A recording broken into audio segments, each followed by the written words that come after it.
Bueno, muy buenas tardes. Mi nombre es Ernesto de Gaspín Limón. Soy notario público número 8 de la ciudad de Córdoba, Veracruz. Llevo realizando esta noble función desde hace 6 años como titular.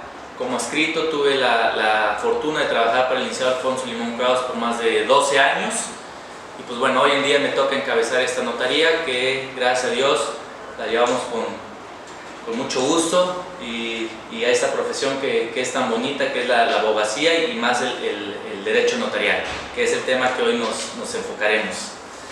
Bueno, antes que nada, ¿qué es un notario público? El notario público es un profesional del derecho, el cual le da certeza y fe a los actos y hechos que ante nuestra fe quieren realizar la gente. Por ejemplo, en cuestiones inmobiliarias, los notarios podemos hacer los contratos de compraventa, donaciones, permutas y demás transmisión de propiedades, ¿no? que el mismo Código Civil reglamenta. De igual forma, podemos dar fe a lo que decía, diferentes actos, que son diligencia de fe de hechos, protestos, que más adelante también lo vamos a platicar, notificaciones. En el estado de Veracruz, ¿qué se necesita para ser notario? Antes que nada, se tiene que ser, la ley de notariado es la que nos rige a nosotros y ahí menciona todos los requisitos que se necesitan.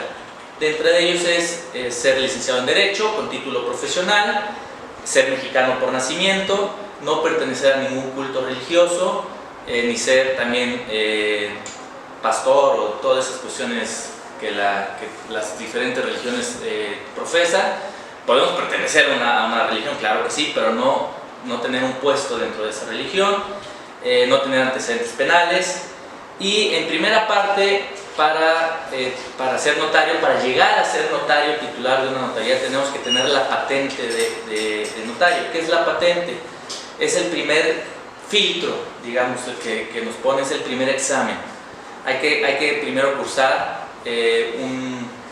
ahora sí valga la redundancia, un curso en el cual tiene una vigencia alrededor de 6 a 8 meses, que te ponen exámenes para de ahí proceder y tener la elegibilidad de presentar un examen. El examen, la verdad es, híjole, yo creo que nunca he tenido un examen más complicado. Bueno, el de patente no tanto como el de titular. El de patente, llegas a una sala como esta, se encuentran los notarios que van a ser 3 notarios y 3 funcionarios públicos por parte de Secretaría de Gobernación, que van a ser tus sinodales. Llegas a una sala y hay 20 sobres, te dan a elegir un sobre en el cual contiene un instrumento público. Realizar una compraventa, realizar una donación, realizar una sociedad, un fideicomiso, todo lo que relaciona a la función notarial. Una vez que lo abrimos, lo enseñamos a los sinodales y literal te ponen una computadora y te dan 4 horas para realizar el instrumento. Una vez que terminas ese primer paso, alzas la mano, lo imprimen y te dan una calificación del examen escrito. Si tienes una calificación de 8 o arriba, estás aprobado y pasas a la segunda parte, que es el examen oral. Y ya en ese examen oral, cada sinodal tiene cierto tiempo para realizarte ciertas preguntas, las cuales tienes que contestar, y de misma forma ellos hacen un análisis y te aprueban o te reprueban. Al pasar esos 2 exámenes, si resultas aprobado, recibes la patente de notario, que es expedida por el Ejecutivo del Estado, que es la fe que nos da el Estado para poder ejercer esta noble función. Nosotros recibimos esa fe pública por el Estado, o sea, no por el simple hecho de ser notario ya tengo fe pública, no, el Estado nos las da para que podamos ejercer esta noble función. Ese es para la patente. Ahí la verdad el examen son más considerados, no es un examen tan complicado como es el para titular. Para titular obviamente tiene que haber vacantes o nuevas aperturas de notarías, que la misma ley nos regula si puede haber o no nuevas notarías. ¿Por qué lo regula? Va en base al número de habitantes por municipio o por demarcación. Nosotros los notarios nos manejamos por demarcación. En Córdoba estamos en la 14ª demarcación notarial, que es cabecera Córdoba, y todos los municipios vecinos como Fortín, Amatlán, Atoyac, Paso del Macho, Izhuatlán ya es otra demarcación. Todos los municipios de por acá, ¿qué más tenemos? Atoyac, Carrillo Puerto, etcétera, etcétera. Ya lo que es Iztac para arriba es otra demarcación, que es Orizaba. Entonces nosotros nos manejamos por demarcación. Entonces el estado está dividido en esas demarcaciones.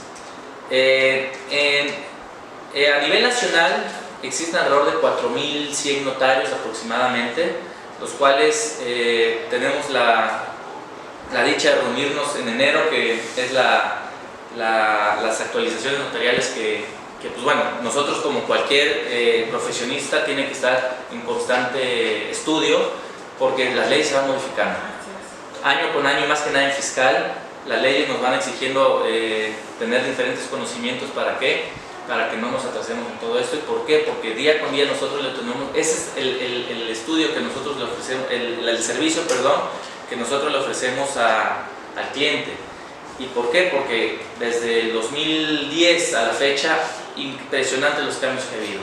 La ley contra el lavado de dinero, la ley del ISR que año con año modifican, ley del IVA, ley de uso de dinero en efectivo y demás. Bueno. Licenciado, ¿cuál es la diferencia que existe entre un corredor público y un notario público? Bueno, la diferencia es muy sencilla, toda vez que el corredor público únicamente se enfoca en documentos mercantiles. Él se rige por una ley que es la ley mercantil. Él no puede hacer actos civiles como nosotros los notarios. Los notarios pueden hacer ambas. Y también tiene otras funciones. Por ejemplo, un notario no puede hacer avalúos. Un corredor público sí tiene las facultades de ser evaluador, de evaluar ciertos inmuebles. Pero él únicamente puede hacer actos mercantiles, sociedades mercantiles, contratos mercantiles que la misma ley lo marca, y demás protestos que son hacia documentos mercantiles. Y el notario no. El notario aparte de esas funciones puede hacer documentos agrarios, documentos civiles, documentos mercantiles. Entonces ese es el abanico, digámoslo así, es más amplio para el notario que para el corredor público, que tiene muchas áreas de trabajo, pero sí sus diferencias son muy amplias. El notario puede trabajar mercantil, civil, laboral, inclusive fiscal, agrario, que en esa zona hay mucho por todas las zonas de tejidos y demás. Lo que es el corredor público no, él únicamente está enfocado en cuestiones mercantiles. Esa es la gran diferencia. Ok, gracias. ¿Y cuál sería la diferencia entre un notario latino y un anglosajón de México y Estados Unidos? Sí, tenemos esa problemática. Fíjate que ahorita más que nunca, con la globalización que vivimos y toda la gente que migra a Estados Unidos buscando oportunidades, manda muchos papeles de allá. Oye, me lo certificó un notario. Y tenemos esa problemática que el notario latino y el notario anglosajón tienen muchas diferencias. De entrada, el notario latino proviene del civil law, que le llaman, de la ley común, que por lo general es la que rige toda Europa y América Latina. ¿Por qué? Porque de allá vienen los que nos colonizaron, perdón. Entonces esa fue la norma del derecho romano. Por eso nosotros en la escuela estudiamos derecho romano 1, derecho romano 2 y demás. Y el derecho anglosajón viene de Inglaterra, que por lo general es el que regula Estados Unidos, Canadá, Inglaterra, Australia, que fueron los países que fueron colonizados por Inglaterra. La gran diferencia es que el notario latino tiene que ser un estudioso del derecho, un profesional del derecho, o sea, un licenciado en derecho. Y como te decía anteriormente, está facultado para realizar varios actos, testamentos, compraventas, sociedades, etcétera, etcétera. Y el notario anglosajón únicamente certifica que la firma puesta en este documento te pertenece a ti. ¿Me explico? Porque firmó ante tu fe. Esa es la fe muy limitada que tiene el notario anglosajón, y no tiene que ser forzosamente un estudioso de derecho o tener la carrera de derecho. Únicamente toman un curso y les dan su sello, el cual también tiene una vigencia. Le dan sello por 2 años y él puede ejercer esa función de certificar documentos por ese término.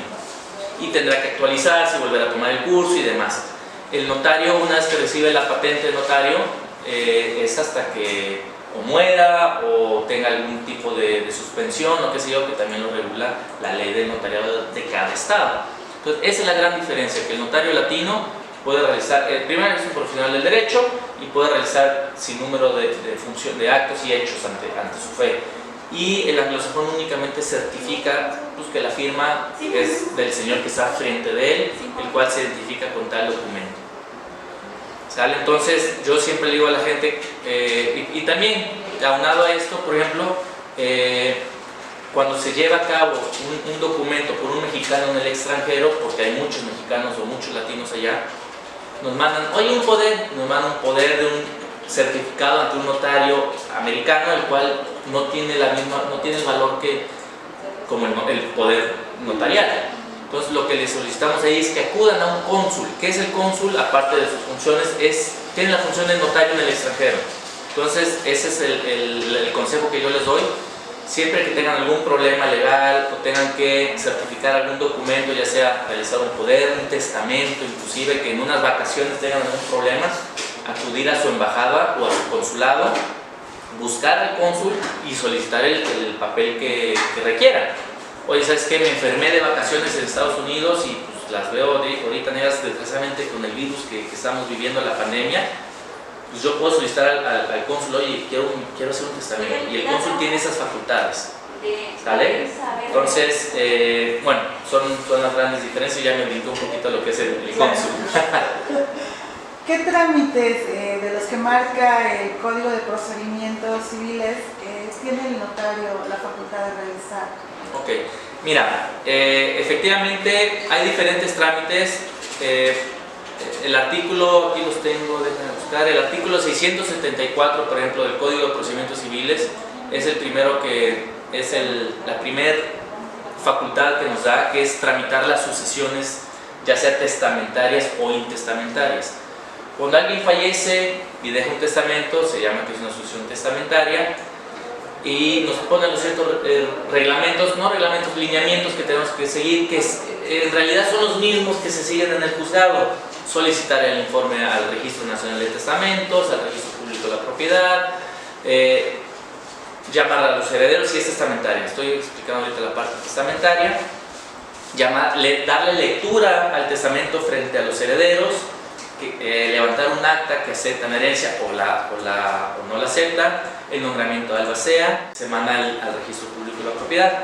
La diferencia de la tramitación de sucesiones ante notario es que nos exigen la publicación de edictos, cosa que en el juzgado no se pide en ciertos trámites.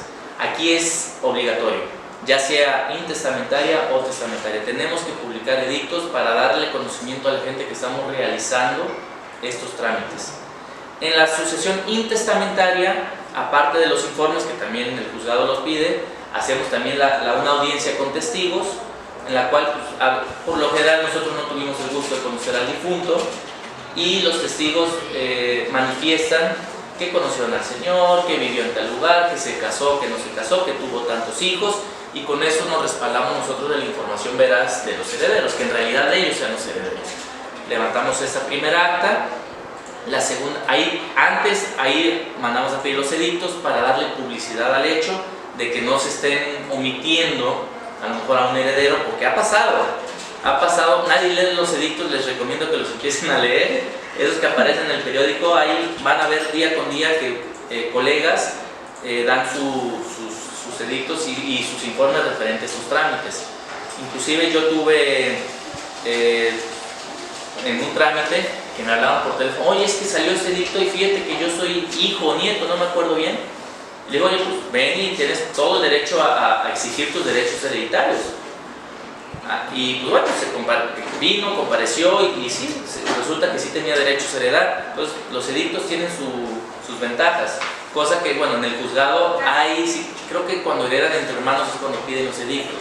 Cuando es en línea recta que hay hijos, bueno, desgraciadamente también, tanto el juez como un servidor no sabemos si tuvo 3 hijos, si tuvo 10 hijos. Y pues bueno, ha habido ocasiones que nos buscan engañar y dicen, no, pues tenemos 2 hijos, y los testigos pues ya vienen con ellos ya amañados y sí, en la información, y con eso nosotros nos protegemos, pero pues no es el caso, ¿sí? Sino que es importante que se cumpla con todas las formalidades de ley. Ya una vez que se hace ese desahogo y los edictos, se procede a lo que es la aceptación de la herencia. Los herederos aceptan la herencia, se nombra un albacea para proceder a lo que es ya la escritura de la adjudicación. Esos son los primeros trámites que se pudiera decir que podemos ayudarle al juzgado a desahogarle el trabajo, ¿sale? Porque sí, efectivamente, los juzgados el año pasado también por la pandemia estuvieron 6 meses cerrados. Imagínate ahorita, pobrecitos, es una locura. Y nosotros, por ser una actividad esencial, no cerramos.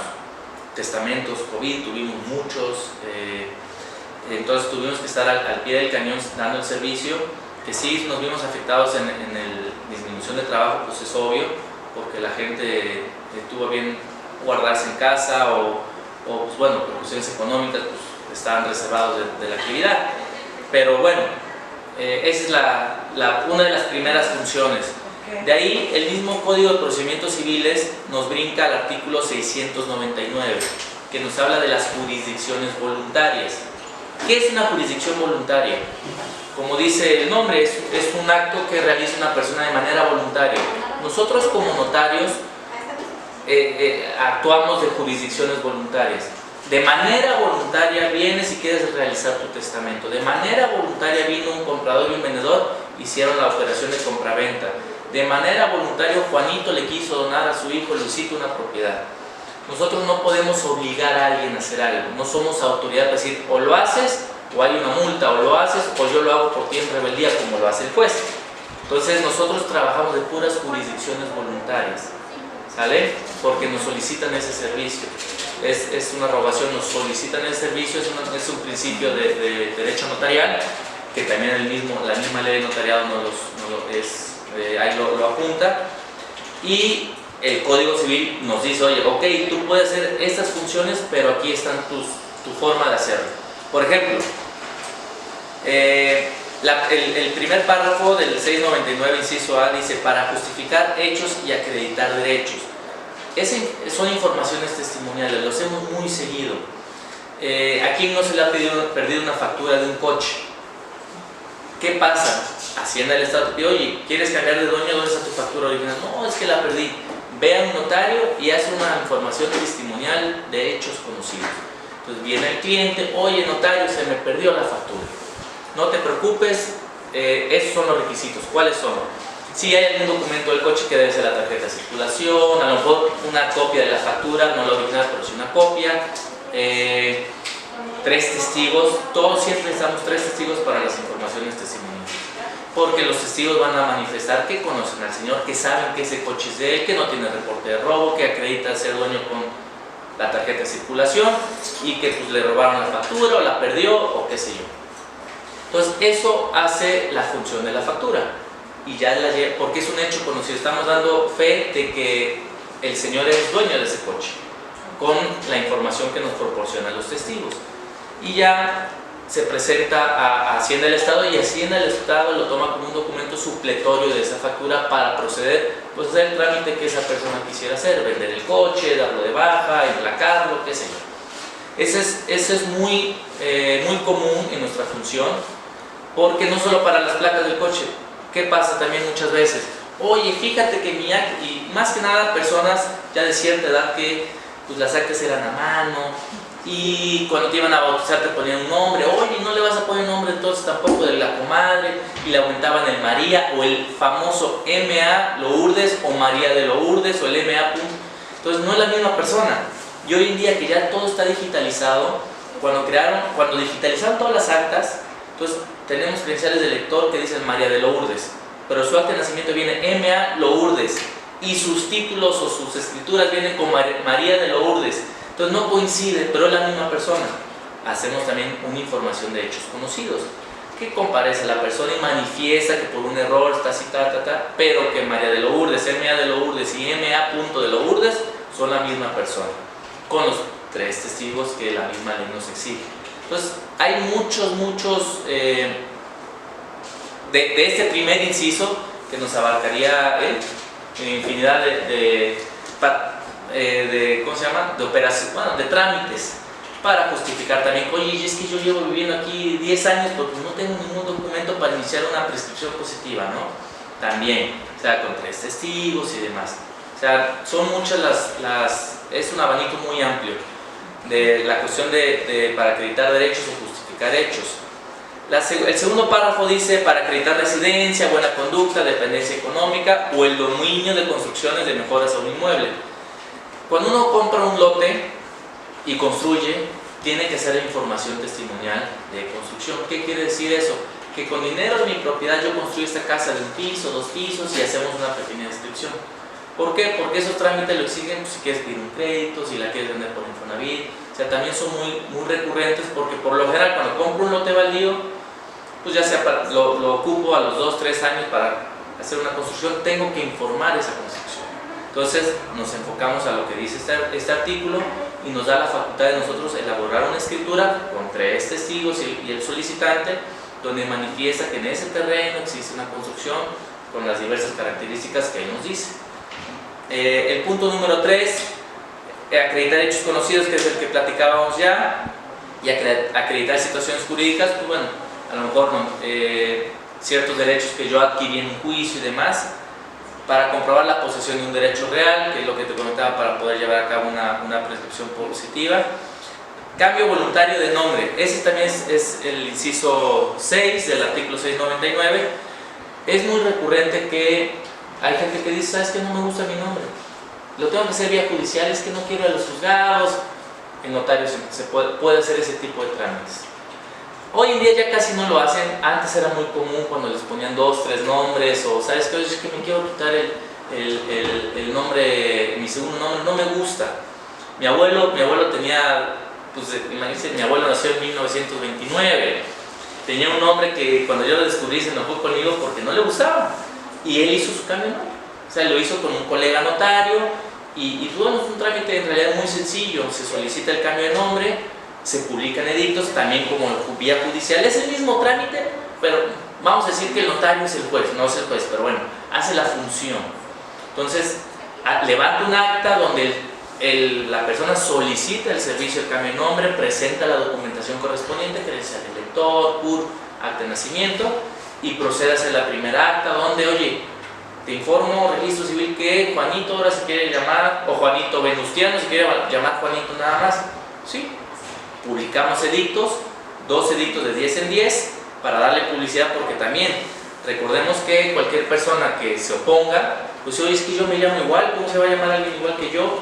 No ha pasado, a mí no me ha pasado, no sé si a un colega le haya pasado. Puede decir, oye notario, no estoy de acuerdo. ¿Qué pasa si en una de estas diligencias, de todo lo que marca aquí el artículo 699, hay una oposición? ¿Qué pasa? ¿Qué tiene que hacer el notario? Recordemos que el notario no es autoridad, por lo mismo que son jurisdicciones voluntarias. Si en una diligencia de la que sea viene el vecino, por ejemplo una diligencia de apeo y deslinde, que están mal las medidas de un terreno y vamos y medimos, y llega uno que dice, oye, yo soy el vecino y no estoy de acuerdo que ese sea el lindero del señor, ese no es el lindero porque se me metió a mi terreno. El notario tiene que automáticamente decir, yo ya no soy autoridad, lo tengo que turnar a un juez, que el juez sí tiene esa facultad de decir, tú estás bien, tú estás mal. ¿Me explico? Entonces, en esas diligencias, si llega a haber una oposición, inclusive en los sucesorios, y me ha pasado, más que nada en los intestados, en un sucesorio intestamentario, si uno se opone, oye, yo no sé por qué a ti te va a tocar la casa y a mí el terreno, no estoy de acuerdo. Entonces el notario no puede proceder con el proceso notarial, o sea, tiene que pasarlo a un juez y decir, oye, señor juez, aquí están chocando, hay un problema entre las partes, tú si eres autoridad, aquí, y ya cada quien se defenderá, ¿no? Oiga, señor juez, pues yo quiero la casa, yo quiero el terreno, y habrá una controversia. Entonces el juez resuelve esa controversia, ese es el trabajo de un juzgado, resolver esas controversias.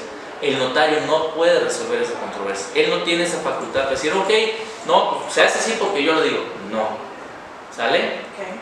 Entonces sí es importante saber eso, porque si llegan a tener una experiencia de una diligencia notarial y no están de acuerdo, exactamente.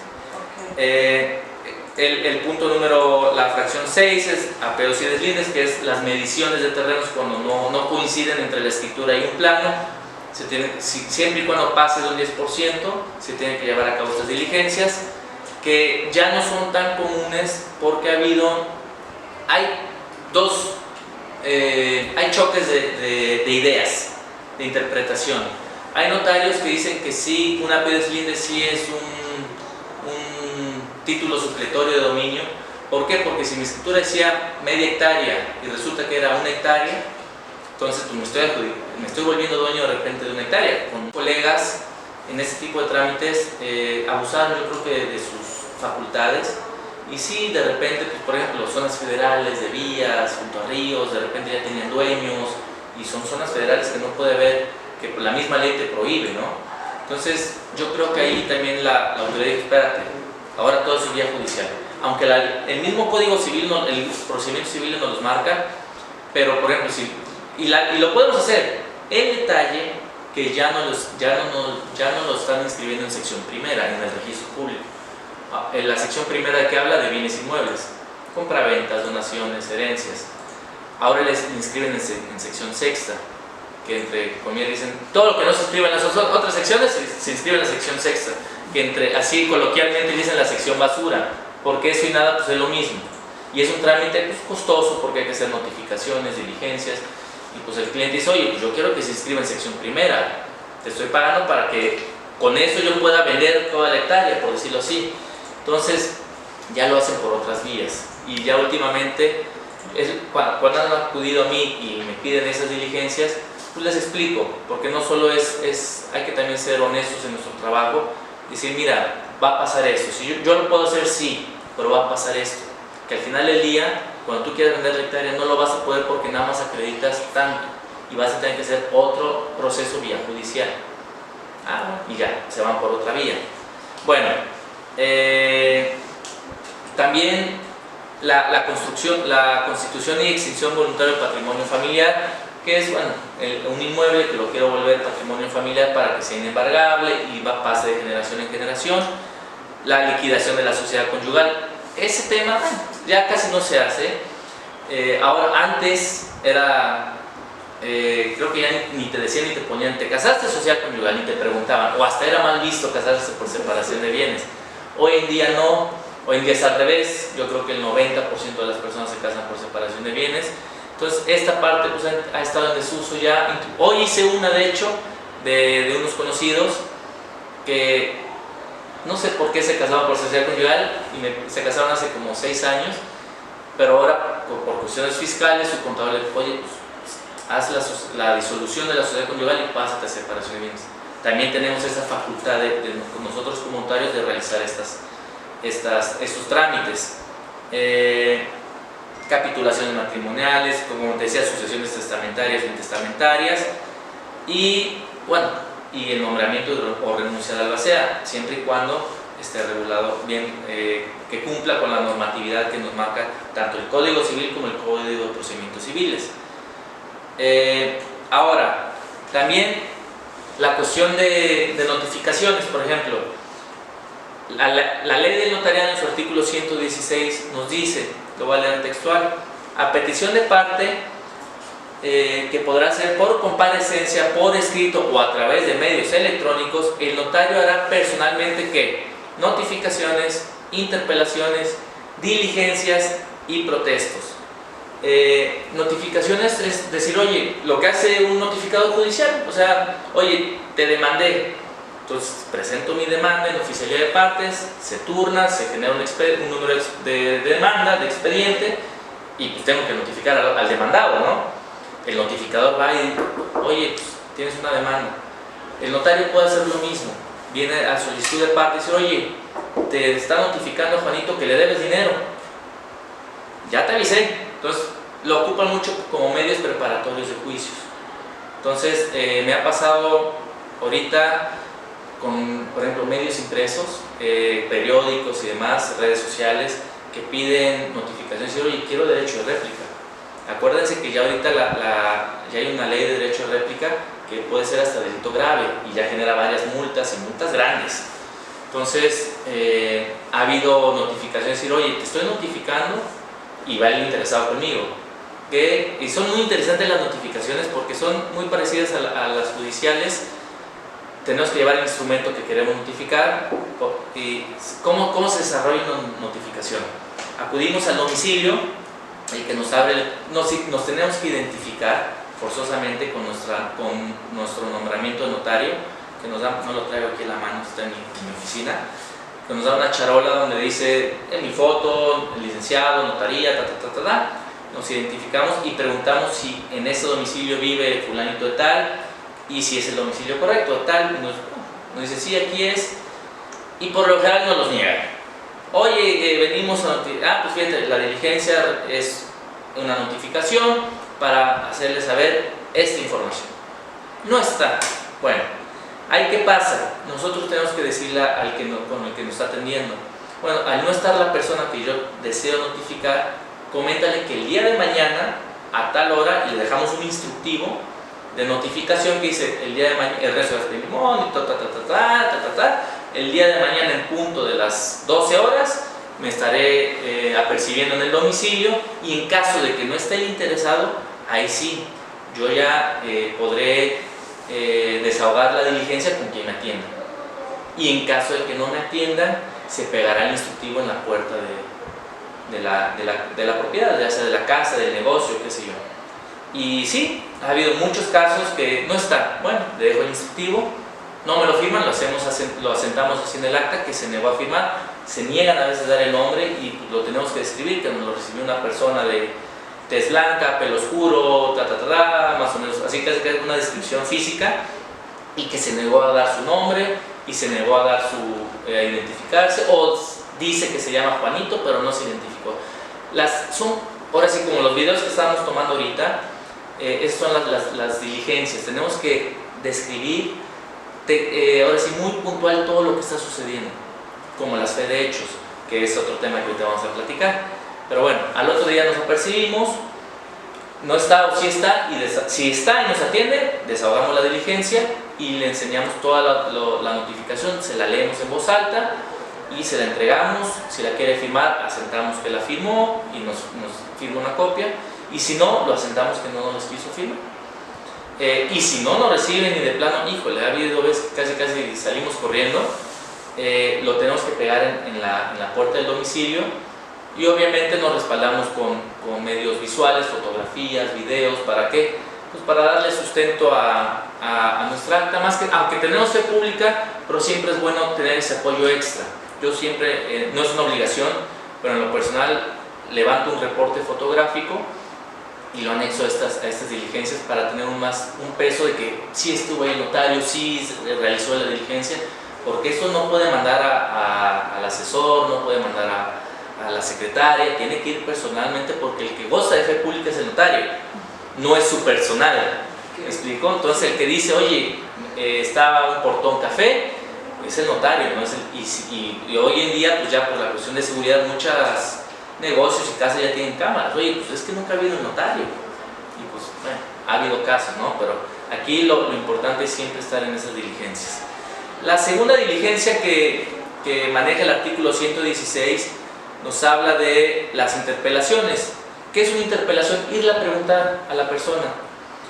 Aquí el solicitante nos hace como las interpelaciones en las audiencias de desahogo de pruebas, por ejemplo, que diga el interesado que es verdad que le prestó dinero Juanito.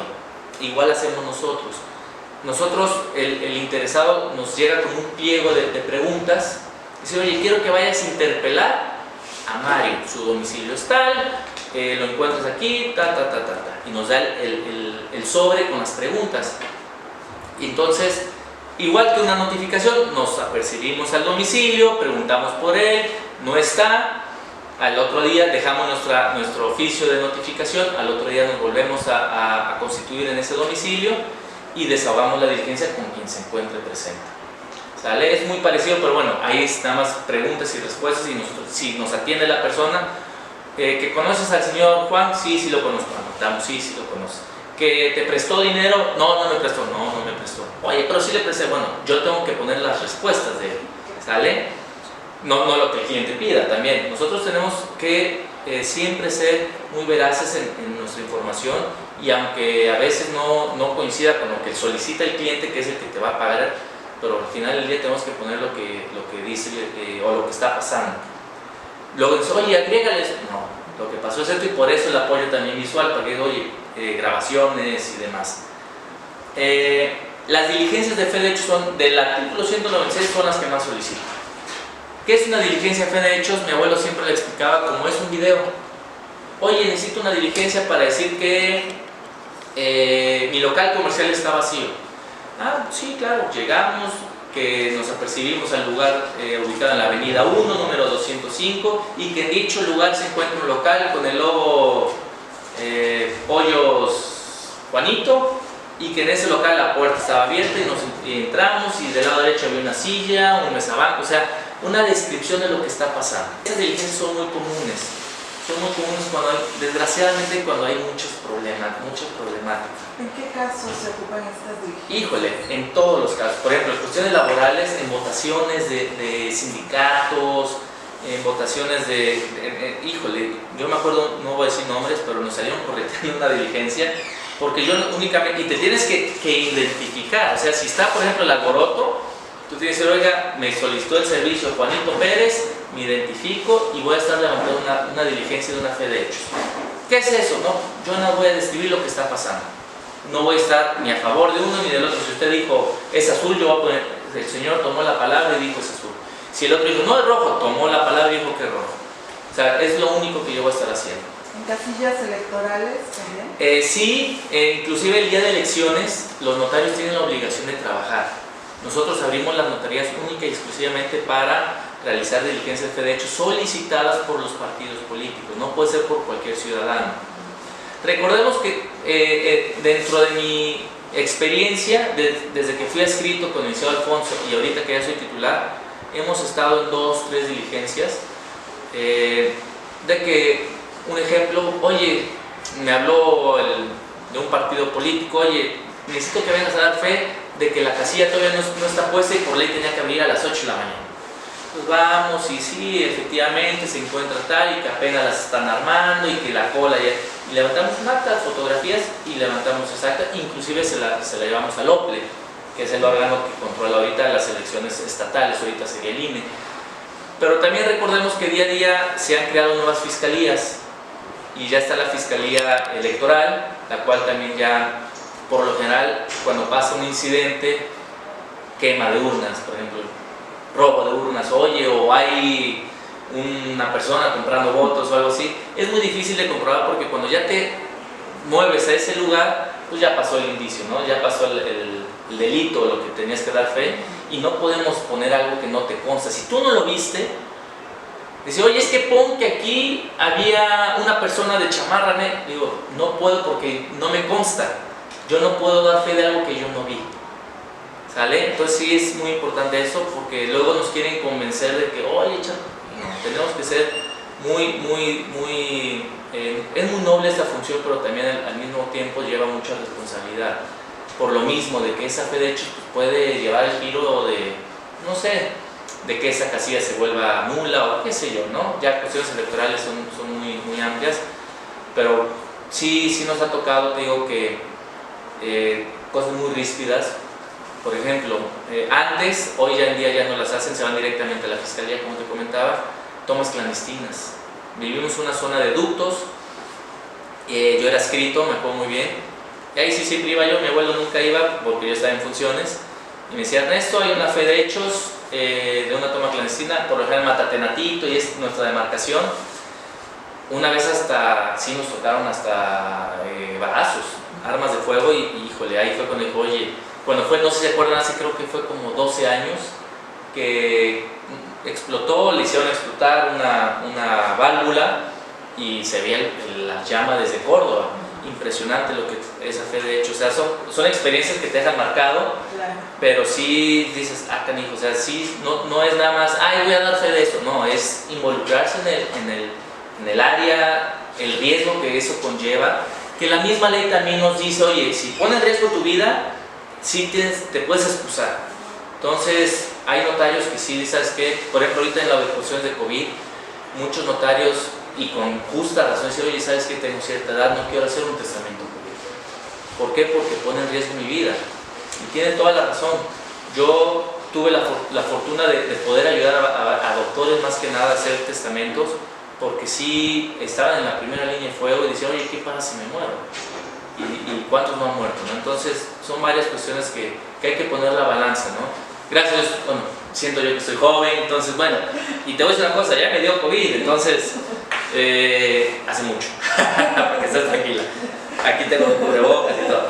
No, entonces son varias cuestiones que la función notarial te va llevando, tú sabrás por la experiencia si sí lo haces o no lo haces.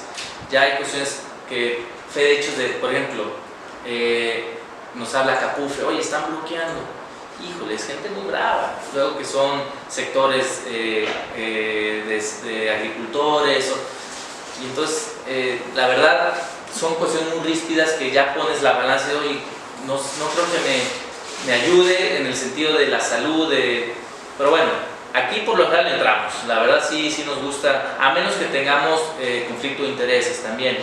Tenemos que preguntar al cliente en una fe de hechos, oye, ¿contra quién es? No, pues es contra Juanito Pérez. No puedo porque Juanito Pérez es mi cliente. Entonces no puedo ser juez y parte. Tengo que ser imparcial. Entonces si tú me estás solicitando un servicio contra un cliente mío o que le he hecho recurrente en muchos trabajos, yo por lo general no por el cliente ni por él, sino que ambos son mis clientes, no puedo ser juez y parte. Entonces me excuso porque si la ley me lo permite y buscará otro notario que pueda hacer la diligencia.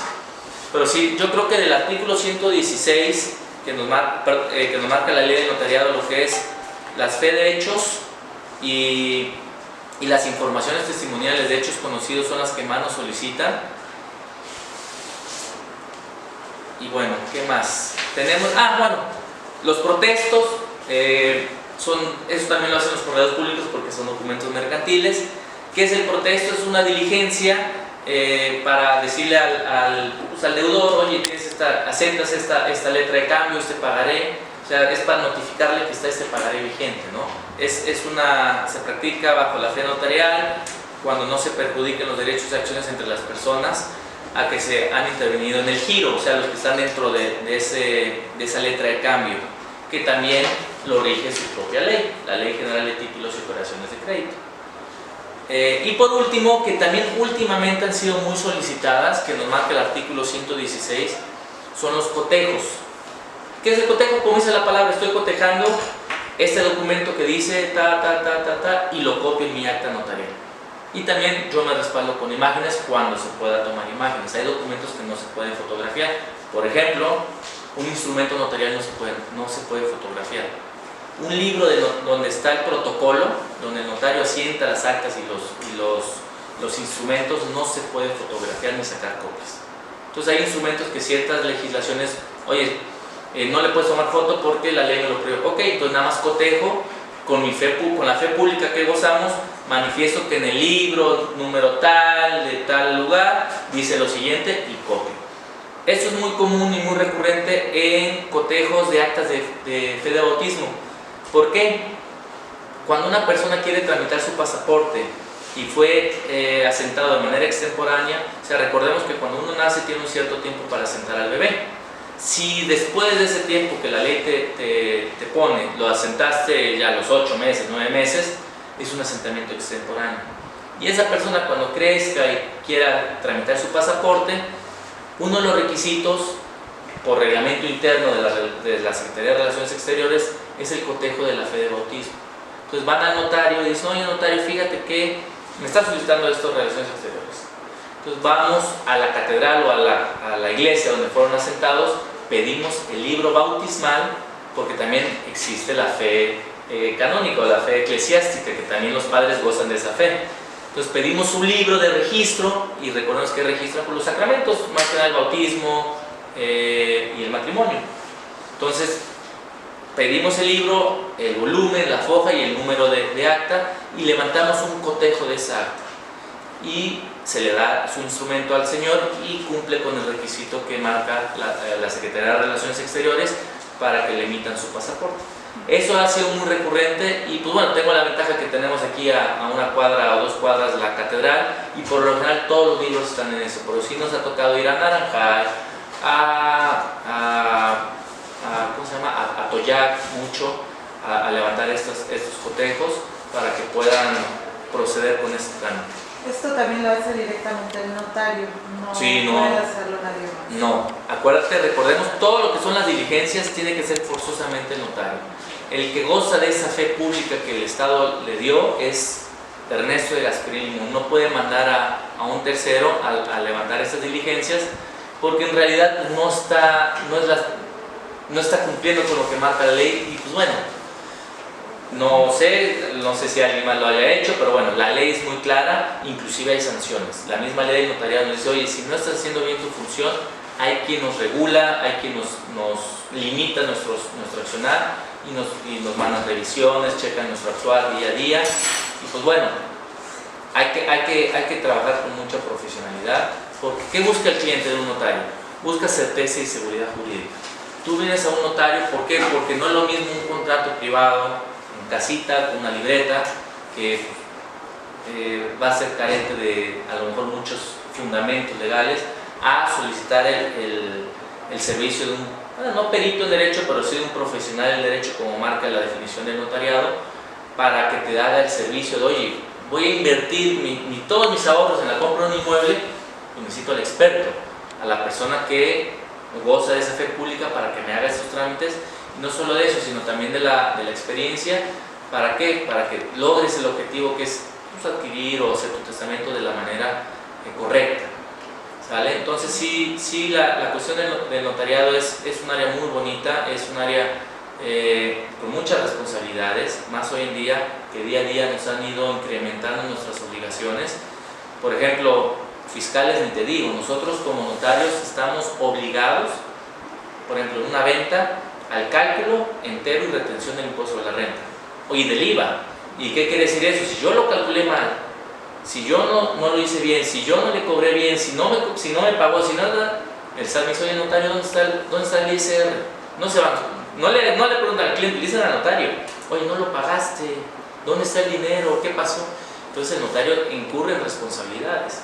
La nueva ley contra el lavado de dinero, ni te cuento, en la cual nos ponen limitantes, muchos avisos, oye, si la operación es arriba de 1.000.000, de 16.000 UMAS, perdón, tenemos que dar aviso a la UIF, en el cual decimos, oye, fíjate que Juanito le vendió en 3 millones a María la propiedad, y si no le hacemos esos informes, caemos en responsabilidades de multas muy grandes, inclusive hasta la pérdida de patente, que es algo todavía más grave. Entonces sí, la cuestión del notariado no es mucha gente dice, ay, nada más firma.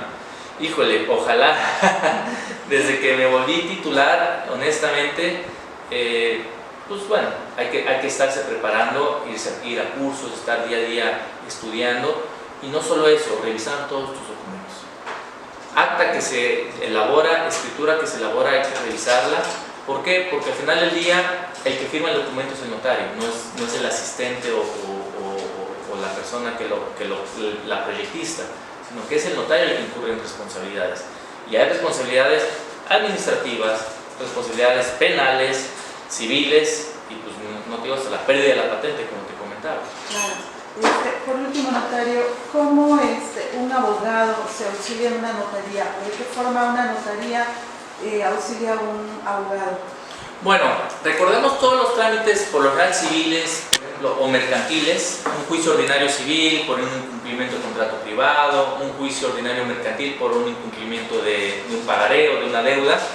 Por lo general terminan, durante el juicio hay un embargo precautorio, y al final del día, si no hay un convenio entre las partes por el pago de esa deuda o el incumplimiento del contrato, por ejemplo, en la sentencia terminan ese tipo de juicios ante un notario, porque hay que darle la forma. ¿En qué sentido? La adjudicación del inmueble.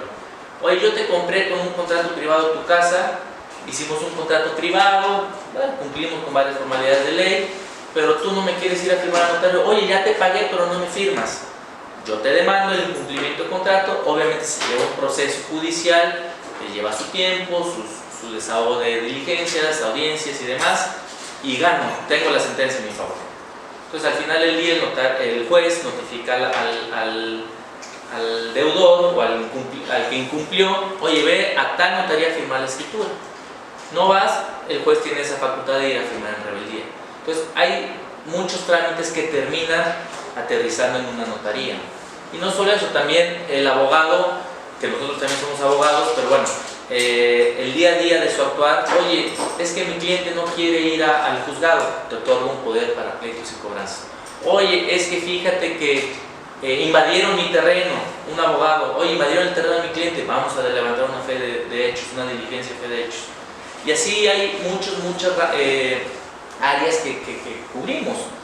¿Qué más te podría decir? Más que nada en esa vía judicial, civil y mercantil, pero bueno, al final del día aterrizan con un notario para elaborar o que obtengan su título de propiedad o cobren esos ciertos pesos. Oye, pagaré y le embargué esta propiedad porque no me pagó ese pagaré. Entonces, sí hay una relación laboral, profesional entre abogado y notaría, porque pues al final y al cabo el derecho notarial es una rama del derecho en México, y hay muchas que van entrelazadas, mucho trabajo. Pero bueno, más que nada en esa cuestión de juicios, y digo, poderes y cuestiones así. Ok, notario, pues le agradezco mucho en nombre de la Universidad del Golfo. Somos alumnos de sexto semestre y de nuestra catedrática, la licenciada Gabriela Rodríguez.